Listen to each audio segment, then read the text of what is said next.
Hello and welcome back to the channel HardReset.Info, and today I will show you how to enable two-step verification on eBay.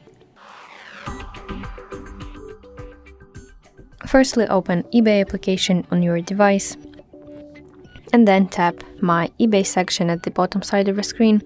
Scroll down until you see Settings and then open Sign In and Security. And here find two-step verification.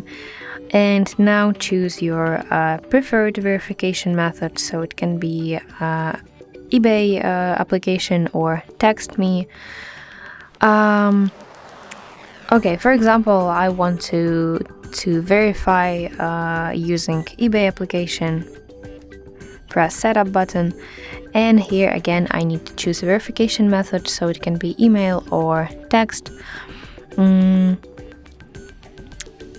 For example, okay, let's do it through email. Press Email Me button, and now eBay will send me a verification code.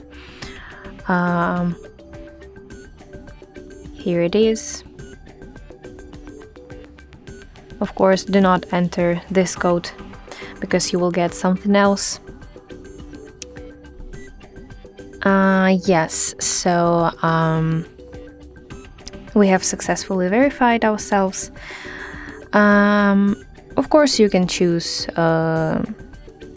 verification method by text, but if it's comfortable for you to do like I have shown it to you, it's no problem. But if you have some issues while turning on two-step verification, ensure that notifications are allowed for the eBay application in your phone settings. So that's basically how you can enable two-step verification on eBay. I hope this video helps you, and if so, please leave a thumbs up and don't forget to subscribe to our channel. See you soon. Bye bye.